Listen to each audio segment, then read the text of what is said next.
Buenos días. Buenos días. ¿Cómo están? Bueno, pues vamos al grano porque lo demás es pacha. Tenemos que salir a Mexicali para ir por tierra a San Luis, Río Colorado. Sale el vuelo como a las 9:30 de la mañana. Entonces, para no ir con prisa, vamos a contestar preguntas y tratar de ser breve en esta ocasión. Mañana, tanto la reunión de seguridad como la rueda de prensa la vamos a llevar a cabo desde Tijuana, Baja California. Pero a la orden. Bueno, vamos a empezar. Primera fila. Gracias, señor presidente. Nancy Rodríguez de Oso. Presidente, la semana pasada usted mencionó en 2 ocasiones al ingeniero Carlos Slim. Quería comentarle que lo entrevistamos y efectivamente está muy convencido de que se puede lograr el 4% de incremento. Y la verdad es de que notamos un Carlos Slim pues muy contento, muy entusiasta, hasta bromista con nosotros. Entonces, yo básicamente le quiero hacer 2 preguntas en base a él. Una es en cuestión empresarial y la otra humanitaria. La primera, nos comentó algo muy importante, que hizo una convocatoria a los empresarios para que inviertan en México, porque dice que si no se van a rezagar. Él en lo personal dijo que iba a invertir en los próximos 3 años fuertemente en telecomunicaciones y comentó que si su competencia AT&T y Telefónica no invierten, se van a rezagar y luego le van a estar pidiendo ayuda al regulador. Entonces, usted que ya tuvo la oportunidad de platicar con él, ¿cómo ve esta postura de este ícono empresarial? Y si me permite esta primera pregunta y ahorita le hago la otra, ¿sí? ¿Y por qué no la otra también? ¿También? Ok. Porque a lo mejor se relaciona. Sí, bueno, México padece una crisis de tráfico de órganos, incluso pues se ha sabido de que venden órganos y es un problema, ¿no?, aquí en México por falta de conciencia. Entonces nosotros desde hace 2 años platicamos con la familia Slim para hacer un foro sobre donación de órganos. Lo que pasa es que para cruzar agendas pues no ha sido posible, ¿no? Entonces, precisamente es el planteamiento que quiero yo hacerle a usted, porque en la familia del ingeniero Slim sus hijos donaron órganos para sus otros hermanos. Entonces, esto es sabido, incluso en YouTube nosotros subimos el video de sus testimoniales. Entonces, ¿qué posibilidades habría de que se hiciera una campaña? Porque pues desgraciadamente aquí en México los niños son los que ahorita están padeciendo mucho este problema de donación de órganos por la comida chatarra precisamente, ¿no?, de hígado, de riñón, hasta de corazón. Esas son las 2 preguntas. Gracias. Sí, te pedí que juntara las preguntas porque sabía yo o intuía de que estaban relacionadas. En las pláticas que hemos tenido con el ingeniero Carlos Slim está no solo su interés en invertir y en ayudar para que haya crecimiento de la economía, eso me lo ha manifestado, incluso quedamos en vernos próximamente para trabajar sobre un plan de inversiones de su empresa y también de inversionistas nacionales. Pero no solo eso, él quiere terminar su vida empresarial,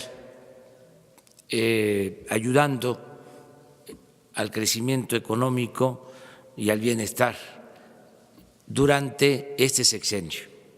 Eso fue lo que me ofreció, que quiere retirarse y quiere hacerlo en este sexenio, por lo que está dispuesto a apoyar no solo en la parte empresarial, sino también en estas acciones de bienestar para nuestra población. Entonces yo celebro esa actitud. A lo mejor estoy cometiendo una indiscreción, pero vale la pena expresarlo. Ahora que lo preguntas, contamos con esa voluntad de parte del ingeniero Carlos Slim de ayudar en lo económico y también ayudar en lo social. Esto es importante y creo que esta actitud va a ir prevaleciendo, va a ir siendo la nota principal por el comportamiento de muchos empresarios nacionales, inclusive extranjeros. Ahora que participamos en la convención bancaria, había un ánimo de participación, de colaboración, le tienen confianza al país. Aquí hicieron su encuentro los principales directivos de Citigroup a nivel mundial. Hace una semana se reunieron aquí en la Ciudad de México. Para finales de año viene todo el corporativo mundial de Santander a reunirse en la Ciudad de México. Y así hay expresiones de confianza y también están percibiendo de que hay condiciones para la inversión, de que hay Estado de Derecho, de que no va a haber corrupción, de que va a haber piso parejo y que vamos a poder tener en México crecimiento. Esta idea que queremos convertir en realidad, este sueño que queremos convertir en realidad de que México sea una potencia económica con dimensión social. Entonces hay condiciones inmejorables para eso. Es lo que te puedo contestar. ¿Y lo del tráfico de órganos? Sí, en ese marco yo creo que ellos pueden participar, yo creo que ellos pueden apoyar. Seguramente van a tomar nota de lo que estamos aquí comentando. Y hay que verlos también, hay que ir a visitarlos, a entrevistarse con ellos y a hacerles el planteamiento. Aquí vamos.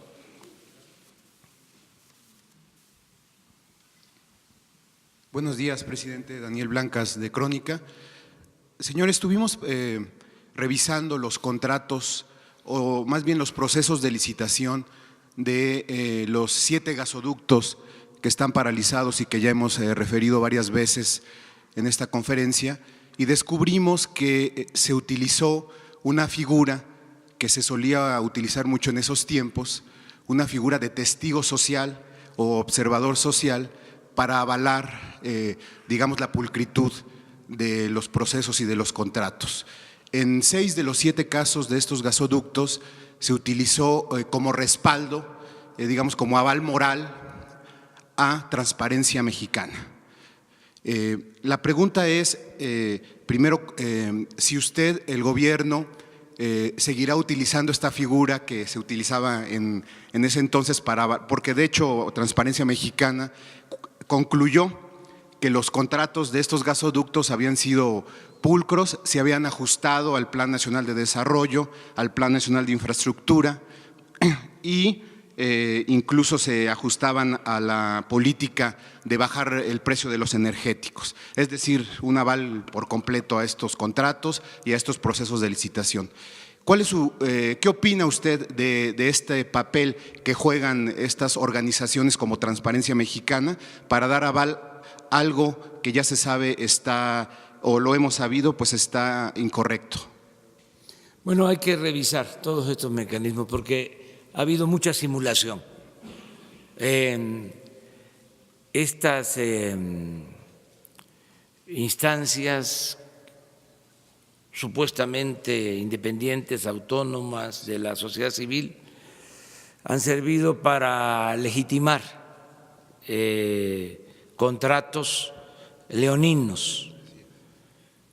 Los testigos sociales son ciudadanos, expertos, aparentemente autónomos, independientes, que avalan este tipo de contratos. Hay la experiencia de que son figuras decorativas, por decirlo menos, porque si decimos lo más, pues son como alcahuetes. Y entonces firman de que está muy bien el contrato, que se ajusta a la política de desarrollo y que es bueno para el país. Y entonces se cumple con ese requisito y adelante. Cuando la negociación se hizo de antemano, a puerta cerrada y con influyentismo y con corrupción de por medio. Hay antecedentes sobre esto. Entonces sí vamos a revisar todos esos procedimientos. O sea, terminar con la simulación. Además, a los testigos sociales se les paga, cobran. Es una especie de soborno. Lo digo con todo respeto y no quiero generalizar, pero ya es tiempo de hablar con claridad sobre las cosas, ¿no? Entonces sí tienes toda la razón. Imagínense esos contratos. Lo expliqué, lo vuelvo a decir. Si se estimó que la construcción de un gasoducto iba a costar $1,000 millones, se termina pagando hasta $8,000 millones. Además de que es un abuso, aún incluyendo el costo del financiamiento, lo más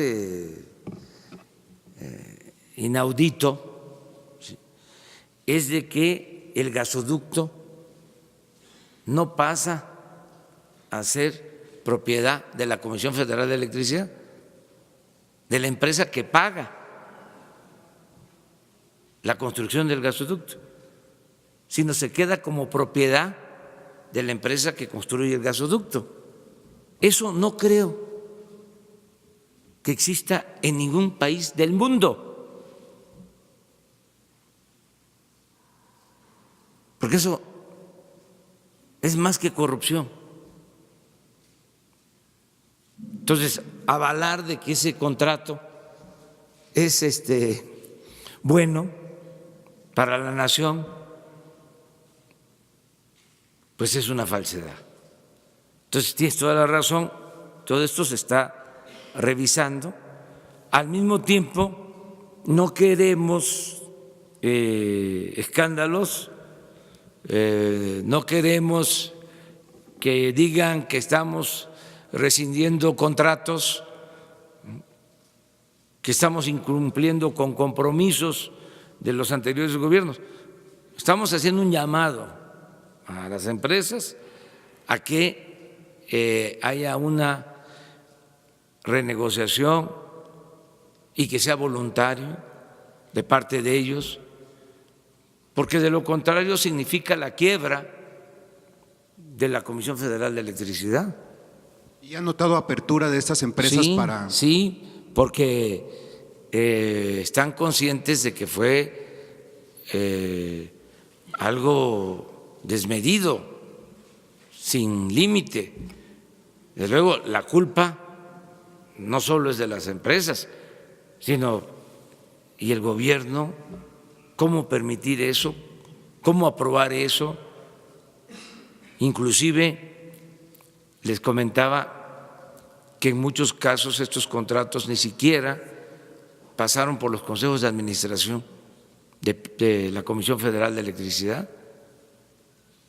Entonces estamos buscando arreglos en este sentido, pero estás tocando un tema importantísimo, esto de los testigos, porque ya con cumplir con ese requisito, con el expediente, ya pasa, ¿no?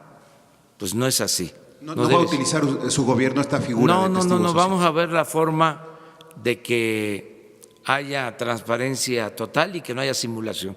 Bueno, y la segunda pregunta, presidente, es si ya recibió el reporte de la Secretaría de Comunicaciones y Transportes sobre estas empresas con un perfil muy específico que habían comenzado a cometer abusos o a cobrarle a los jóvenes que no tienen empleo ni trabajo.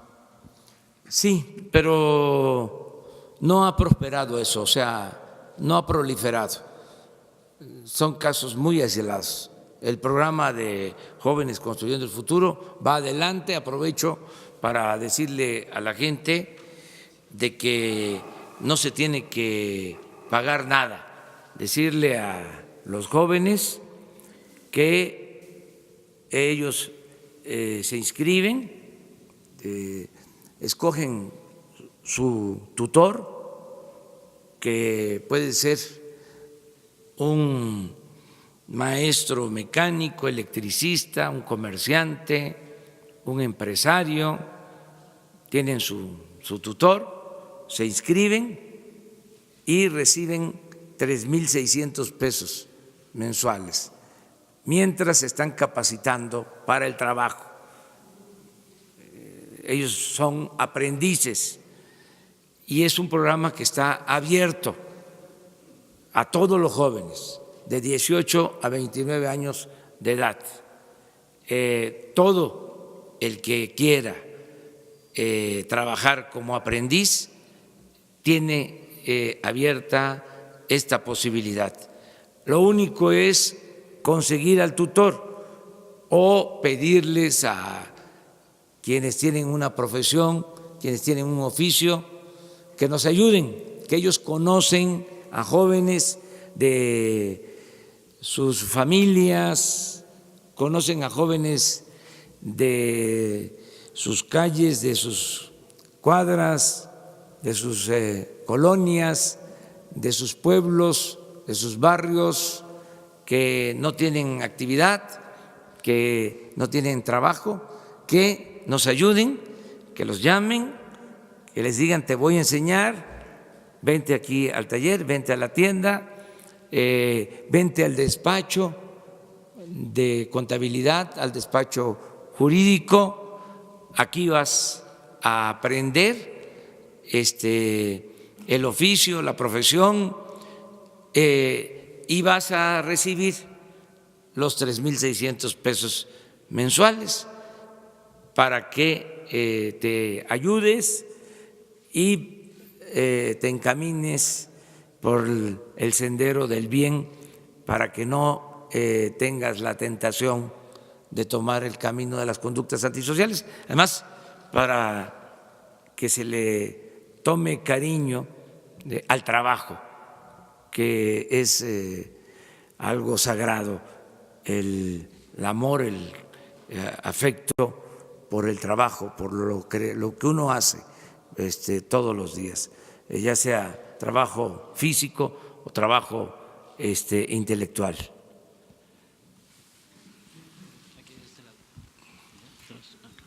Señor presidente, gracias. Arturo Páramo, de Grupo Imagen. 3 preguntas.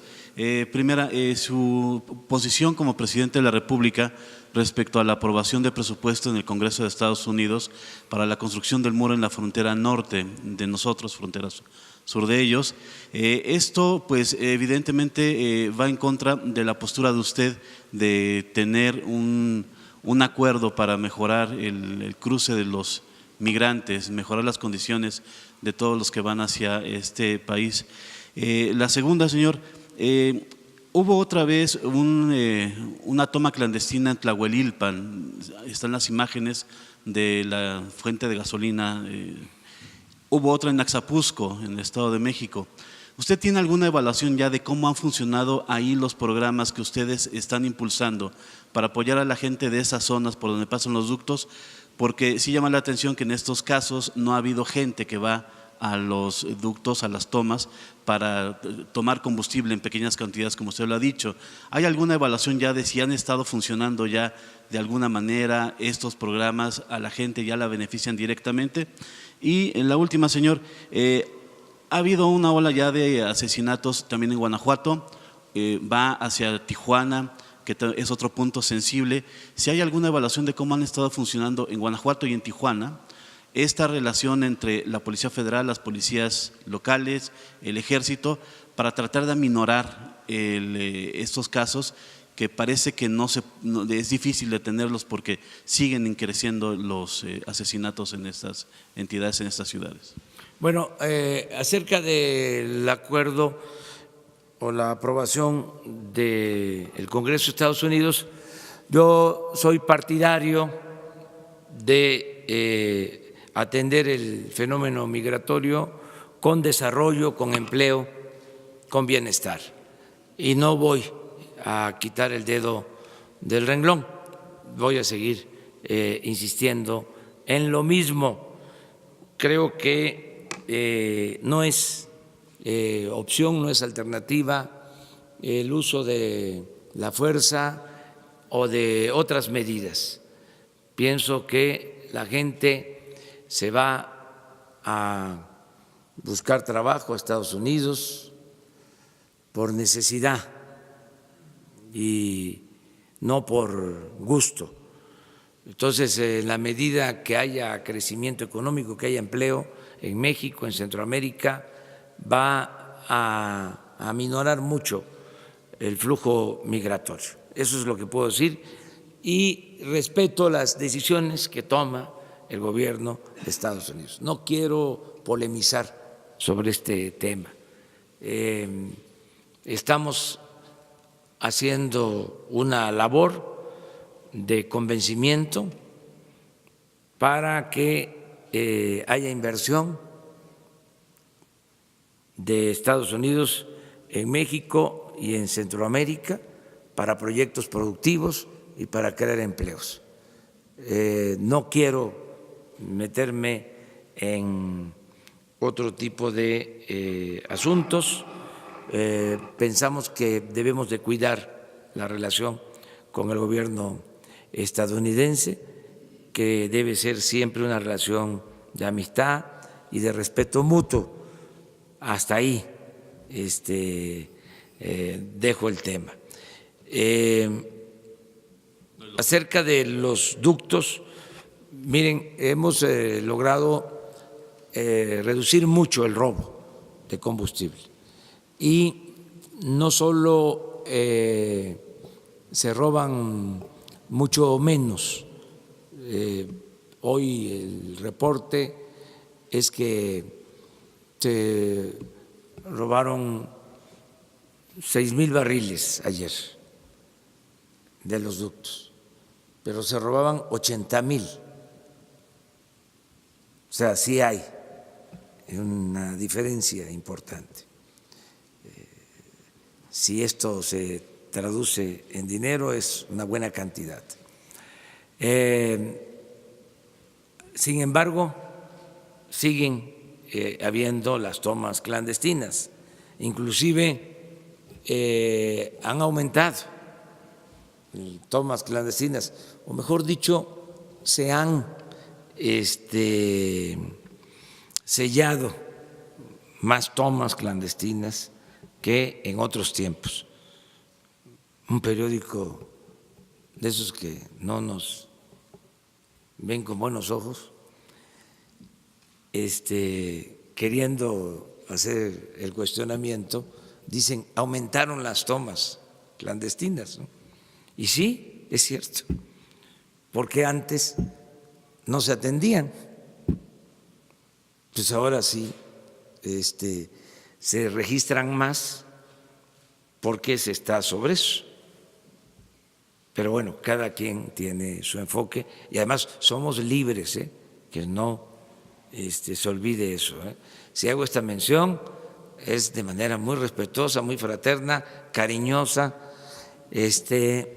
y en uso de mi derecho de réplica para explicar lo que está pasando. Por ejemplo, se incrementaron muchísimo las tomas clandestinas en Hidalgo, inclusive después de la tragedia, muchas más. Hidalgo es el estado con más tomas clandestinas, perdón, sí, el estado con más tomas clandestinas, pero muy por encima de Guanajuato, de Jalisco, de Veracruz, de Puebla.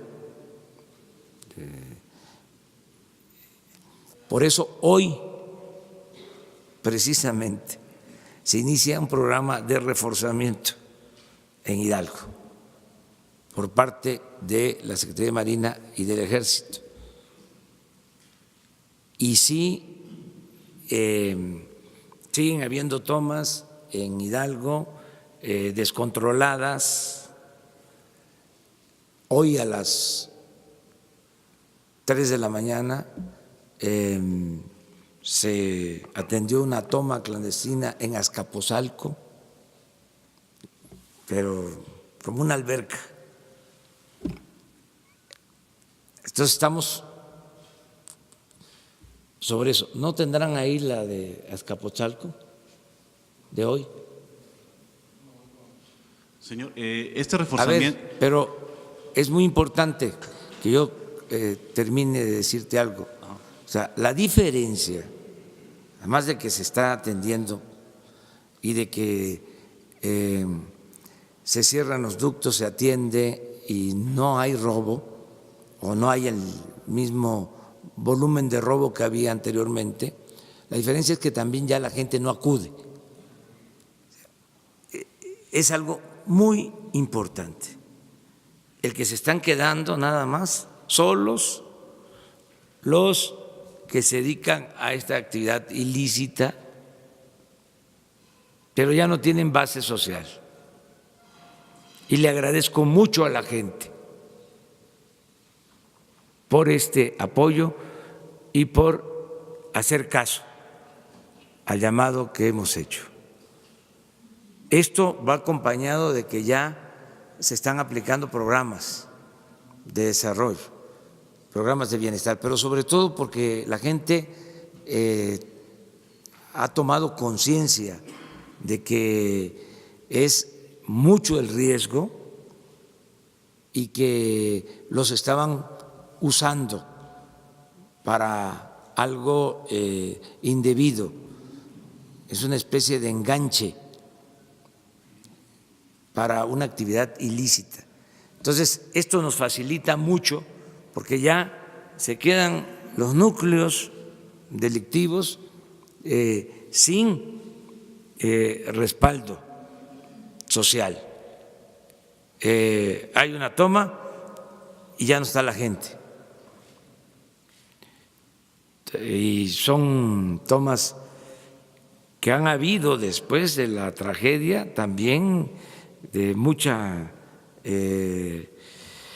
magnitud, descontrol, riesgo pero tenemos eso a favor. Ojalá y así se sigan comportando los ciudadanos, las personas, y con el compromiso de que todo el que necesite apoyo, ¿sí?, para trabajo, para que haya bienestar, que no tenga necesidad de dedicarse a esta actividad, que acuda, que nos busque, que es un derecho que tienen, el derecho al trabajo y a una vida digna. Es un derecho, o sea, no es pedir una dádiva.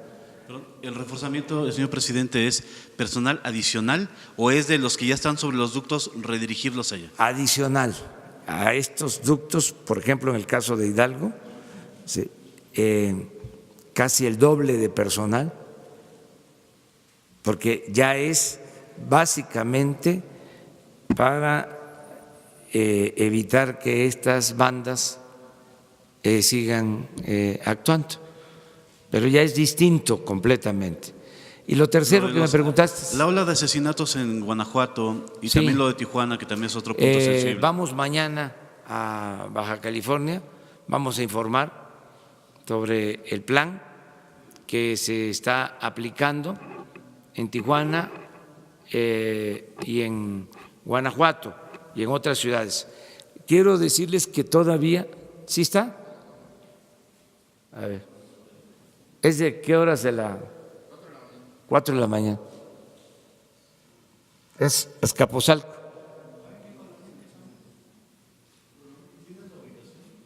Ahí les van a entregar la información.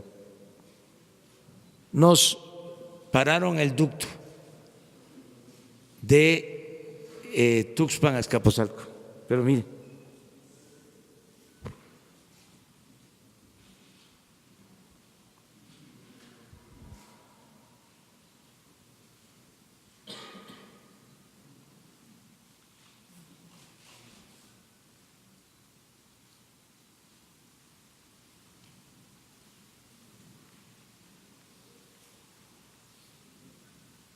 bueno, les comento que vamos a hacer las reuniones de seguridad en los estados, no solo en la Ciudad de México, cuando menos cada 15 días vamos a estar en un estado para reforzar la seguridad y para fortalecer la coordinación entre todos.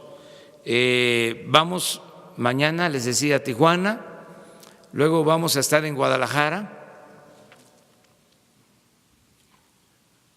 posteriormente en Veracruz, vamos también a estar en Nuevo Laredo, en las reuniones de gabinete de seguridad, con este propósito. Ahí vamos avanzando poco a poco. Una pregunta porque me tengo que ir.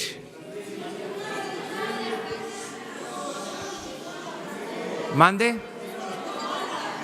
De Tijuana. Pues voy mañana para allá. A ver, pues vamos a dejarle a la compañera de Tijuana y luego a ti. Sí, sí. Gracias. A ver. Gracias, señor presidente. Yo soy Lourdes Maldonado, vengo representando al semanario Séptimo Día con 13 años de existencia y vengo justamente de la ciudad de Tijuana. Yo no sabíamos que usted iba a Tijuana mañana, pues sino también allá lo hubiera esperado. Bueno, en Tijuana hay muchas preguntas, señor, sobre todo porque se trata de una de las ciudades más dinámicas del norte del país, el noroeste, justamente. Y para apoyar ese dinamismo y ese crecimiento, pues mucho se habló, porque así están en su programa, del apoyo a esta ciudad, en el sentido de la zona libre, para que se mejore todo el comercio, crezcan las empresas y que la industria maquiladora siga siendo parte del Producto Interno Bruto más alto que hay en el país. En Tijuana no hay desempleo, ni en esa parte, precisamente por el apoyo de la industria maquiladora.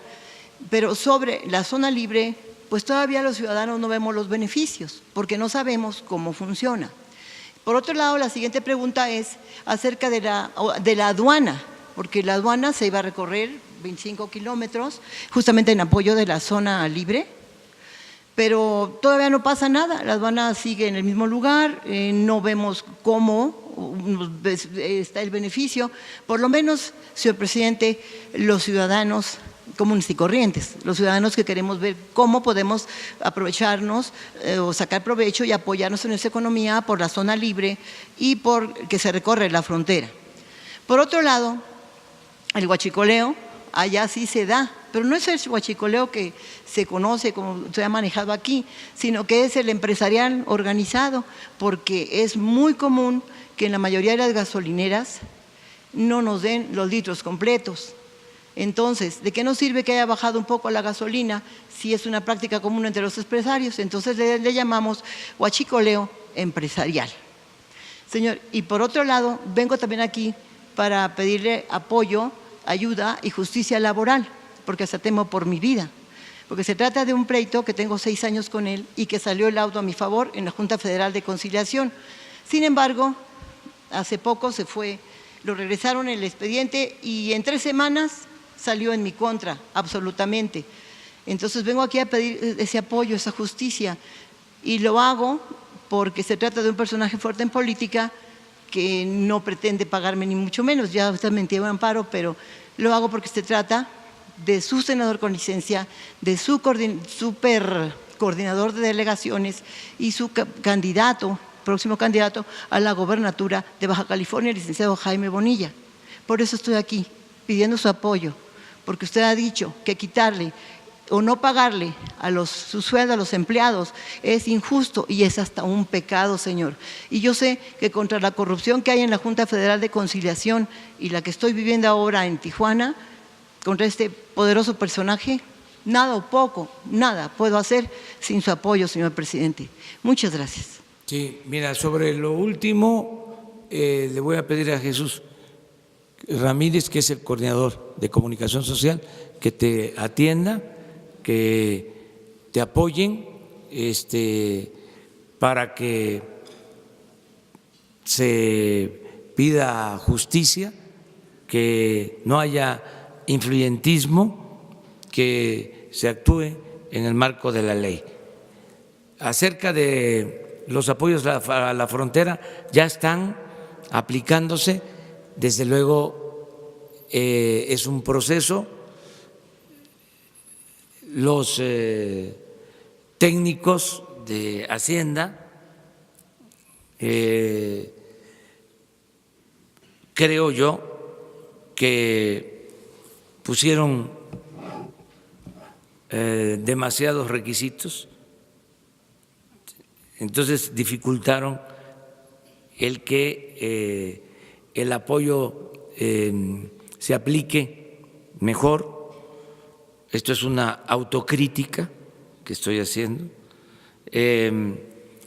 porque establecieron que el plan de apoyo fiscal va a durar 2 años.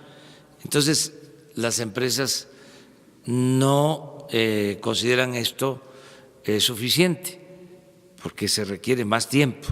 Entonces, yo he aclarado de que no es 2 años, es todo el sexenio, pero el acuerdo dice 2 años.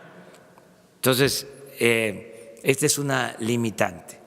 Luego hay que hacer una serie de trámites, pero ya está resuelto de que en la frontera baja el impuesto sobre la renta al 20%, y baja el IVA del 16 al 8%. Y ya también está resuelto de que bajan los precios de los combustibles. Ese es un acuerdo. Y en este caso sí tengo información de que se está cumpliendo. También en el caso de la reducción de los impuestos, pero va lento. Y todavía hay muchas dudas, por eso voy para allá, y voy a seguir visitando las ciudades fronterizas hasta que se aplique bien el programa de la zona franca o zona libre de la frontera. Y ya también es una realidad, tan es así que hemos tenido algunos problemas, lo del aumento del salario. Ya en toda la frontera el salario mínimo aumentó al doble y en los contratos han habido aumentos importantes al salario. Por eso estoy llamando a los trabajadores a que se tenga en cuenta que no se puede de un día para otro, de la noche a la mañana, recuperar todo lo que perdió el salario en la larga noche del periodo neoliberal, porque en 36 años el salario mínimo perdió el 70% de su poder de compra. Fue de estos saldos completamente negativos, atroces, ¿sí?, como muchos otros. ¿Sí? Pero entonces, por primera vez en 36 años aumenta el salario considerablemente. En 36 años nunca había aumentado el salario como en este año. ¿Sí? Entonces, tenemos que ir poco a poco, porque también si no cuidamos a las empresas, afectamos las fuentes de trabajo. Entonces, tiene que ser un proceso ascendente de recuperación de la pérdida del poder adquisitivo del salario, pero gradual, racional, para que no nos afecte en inflación, que no se ahuyente la inversión, que no se afecte la economía nacional. Entonces, eso es lo que estamos haciendo, poco a poco. Señor presidente, buenos días y muchas gracias por atendernos el día de hoy a todos los compañeros periodistas. Yo soy Pedro Ferriz de Estrella TV, de los Estados Unidos. La libertad de un país, señor presidente, es medida en cierto modo por el desempeño periodístico que se puede tener, que usted lo ha nombrado varias veces, en la libertad que se tiene. En lo que va de su mandato han matado a 6 de nuestros compañeros, 2 de ellos en Veracruz, lamentablemente. Hoy yo me encuentro con una realidad en la que el Poder Ejecutivo nos llama a muchos de la prensa, a los medios fifís. Y yo vengo aquí, muchos así nos consideran, y a mí, en lo personal, me lo dicen. Yo nunca he recibido un peso de nadie y vengo aquí con la cara en alto a decírselo a usted y a todos los que venos aquí.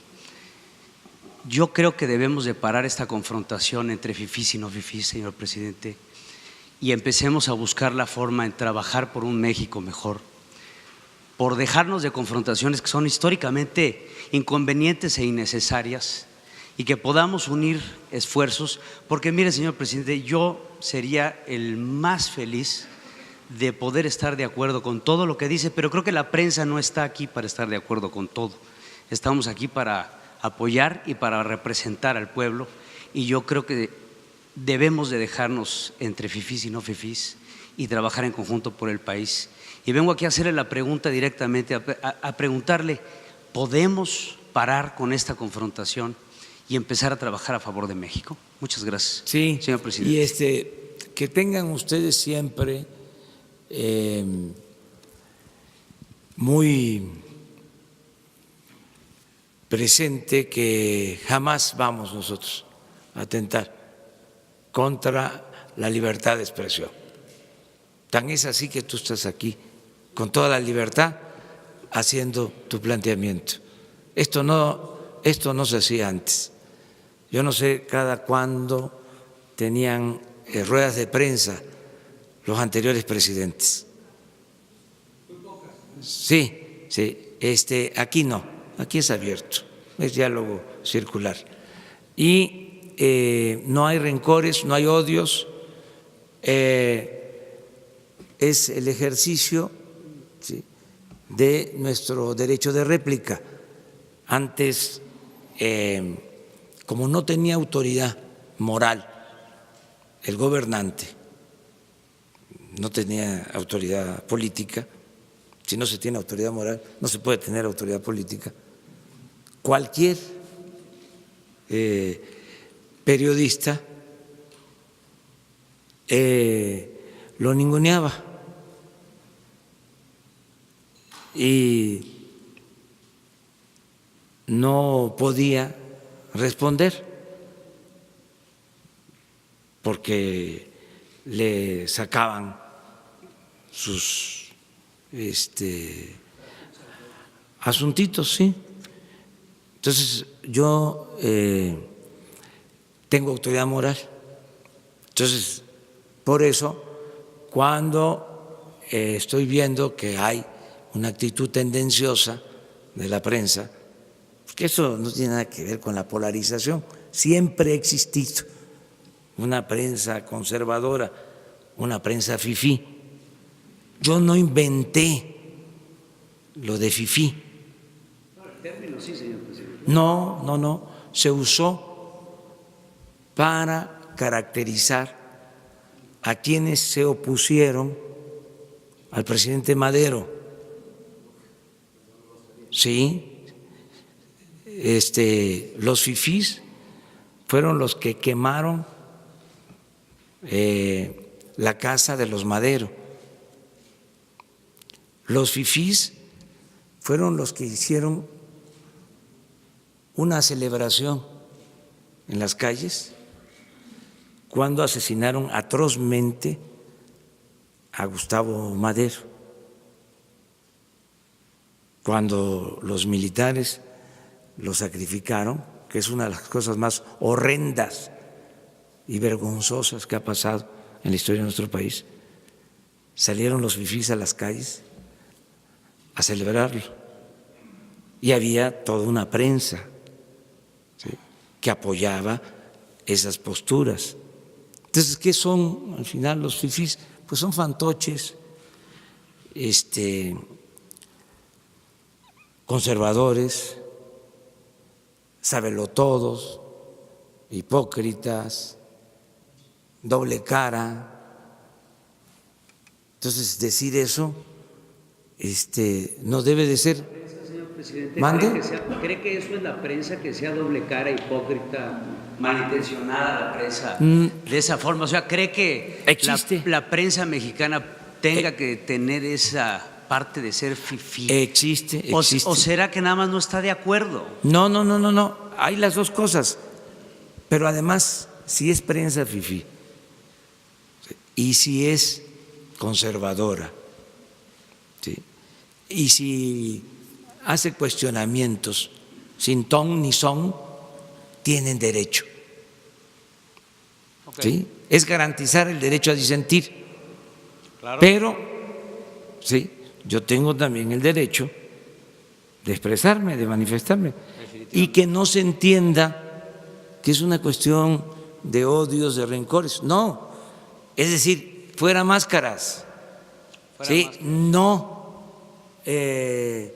aparentes ser liberal, independiente, libre, cuando eres un conservador que estás defendiendo a grupos de intereses creados y que estás al servicio de los que no quieren que en el país haya un cambio, que fuiste siempre aplaudidor, que quemaste incienso a los que se dedicaban a saquear a México. Entonces, es muy importante. Espero que no lo diga de forma personal, porque no estoy generalizando. Yo te respeto mucho a ti. Igualmente. Y además, ¿sabes qué? Más, qué bien que haces este planteamiento y que lo hagamos permanentemente. Pero sí, de verdad, no existe odios, no es una consigna, es ventilar las cosas. Ayer, por ejemplo, contestó el gobierno de España sobre una carta que enviamos, que dicho sea de paso, no dimos a conocer, como ellos sostienen. Pero ellos sostienen que se filtró, No, porque lamentan la filtración de la carta. sí, pero nosotros, ¿la conocen ustedes la carta? Nadie.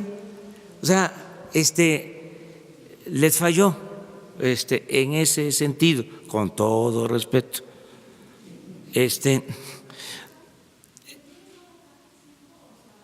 No dimos a conocer nosotros la carta. ¿Mande? Sí, envié las cartas porque lo dije, tanto al rey Felipe VI de España como al Papa Francisco. Pero ellos dicen que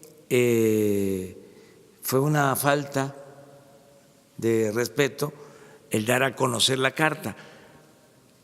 Nada más aclaro eso, ¿no? Es un asunto a lo mejor de forma, pero a veces la forma es fondo. Entonces, rechazan, ¿no?, lo que les estamos planteando en la carta que no hemos publicado y que no la hemos publicado por respeto, claro, y se la enviamos al rey de España y se envió la carta también al Papa Francisco. Y no dimos a conocer las cartas, pues por respeto a que ellos tuvieran el tiempo de revisarla, de analizarla y luego darnos una respuesta. Pero ¿qué es lo bueno de esto? Que nos hace recordar, es avivar nuestra memoria histórica. En el periodo neoliberal no querían ni siquiera que reconociéramos nuestra historia. Hasta negaban los pasajes históricos más importantes. Bueno, quitaron el civismo en la impartición de la educación. Entonces, nosotros no, nosotros sí nos importa la memoria histórica.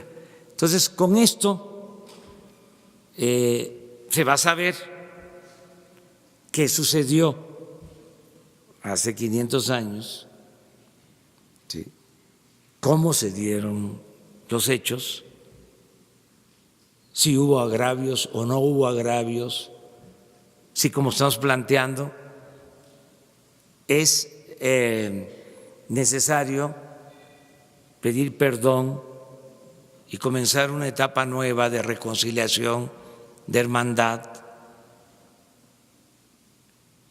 Si pensamos que no hay que disculparnos, que no hay que pedir perdón, que todo fue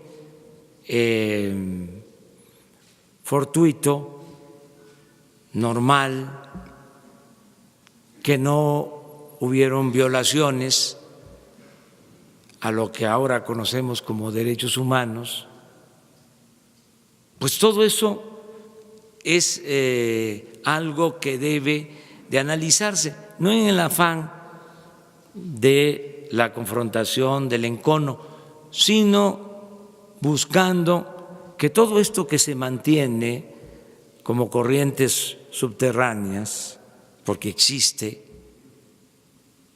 pues salga a la superficie, se ventile, que todos podamos pedir perdón y reconciliarnos, porque vamos a conmemorar 500 años de la toma de Tenochtitlan, 200 años de nuestra independencia. ¿Qué vamos a hacer?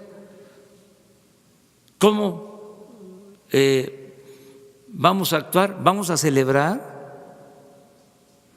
¿Por qué no? Primero nos ponemos al corriente, hacemos una revisión de lo que sucedió y sin pedir nada a cambio más que el perdón por agravios, nos reconciliamos, porque no solo es pedir esto al rey de España, al Papa Francisco, que dicho sea de paso, ya lo ha hecho, lo hizo en Bolivia, y ya se ha hecho en otras partes. Nosotros también, yo en representación del Estado mexicano, voy a pedir perdón a los pueblos yaquis por el exterminio que hubo, voy a pedir perdón por la represión a las comunidades mayas, voy a pedir perdón también por la persecución a los migrantes chinos que fueron reprimidos, asesinados en el Porfiriato, en la Revolución. ¿Por qué? Porque queremos que el 21 sea el año de la reconciliación. Entonces, independientemente de la postura que se tenga sobre este tema, esto abre la posibilidad de la revisión de nuestra historia, de conocer nuestro pasado. Quien no sabe de dónde viene, difícilmente va a saber hacia dónde va. Y no vamos, también lo aclaro, a caer en ninguna confrontación ni con el gobierno de España ni con ningún gobierno. Es un planteamiento que estamos haciendo, que pensamos conveniente para hermanar más a nuestros pueblos, para actuar con humildad. El poder es humildad, no es prepotencia. Entonces, eso es lo que se planteó, y aclarar que sí enviamos las cartas y por respeto no las dimos a conocer, y no lo vamos a hacer hasta que se considere prudente, por respeto a el gobierno español y por respeto a el Papa Francisco. Ahora, si ellos quieren dar a conocer la carta, pues también están en su derecho, pero lo que queremos es ver si se puede integrar un grupo conjunto para hacer una relatoría de lo sucedido, y a partir de ahí, de manera humilde, aceptar nuestros errores y pedir perdón y reconciliarnos entre todos. Ese es el planteamiento. Entonces, vamos a actuar con mucha prudencia, no queremos la confrontación, y decirles también que no publicamos las cartas. Sí, di a conocer en términos generales de lo que se trata. Son cartas amplias, fundadas en hechos históricos, pero vamos a esperar a ver cómo se van desenvolviendo las cosas. Tenemos tiempo porque estos actos de conmemoración se van a llevar a cabo en el 2021. Agustín Velasco, NTV. En este tenor de la reconciliación, entonces, si está pidiendo una disculpa a España, ¿también pediría una disculpa a Francia? ¿También pediría una disculpa al gobierno de Estados Unidos? En su momento. ¿Ya envió cartas a estos gobiernos? No, es que estamos haciendo esto primero porque son 500 años. Ayer estuvimos en Centla, Tabasco, porque ahí se llevó a cabo la primera batalla. Ahí inicia lo que algunos llaman conquista, otros llaman ocupación, invasión. Es un asunto que debe de analizarse. Esto es por los 500 años, porque ¿qué vamos a resolver entre todos? O sea, vamos a conmemorar, ¿cómo? ¿Vamos a celebrar la conquista? ¿Qué vamos a llevar a cabo en estas fechas históricas importantes?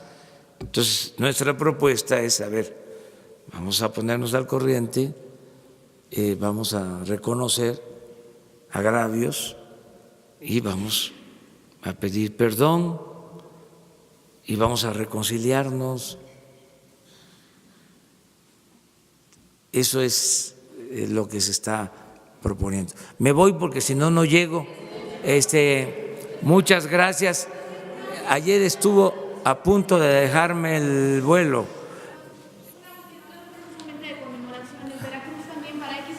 Claudia Pérez.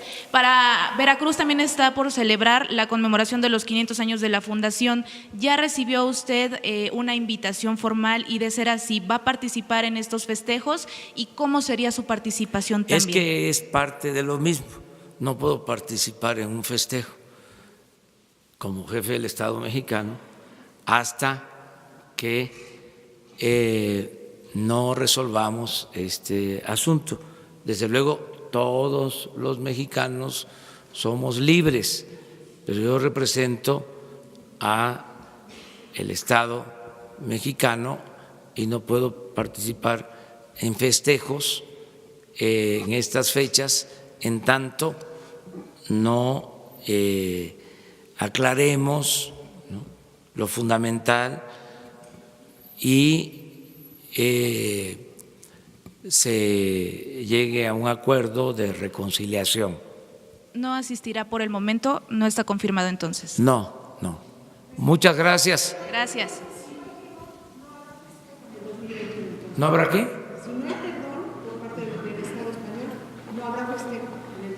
No, sí, porque nosotros logramos nuestra independencia, y se logró la independencia gracias a dos héroes excomulgados.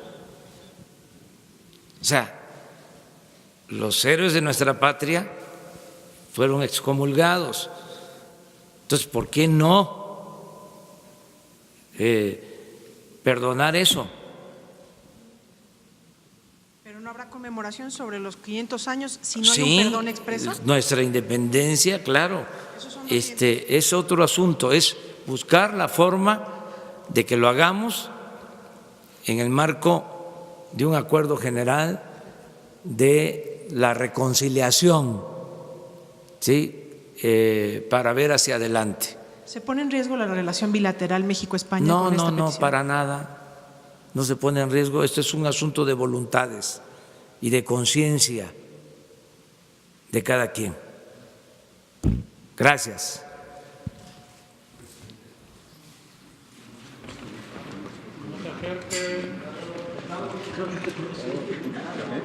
Señor presidente, muchas gracias.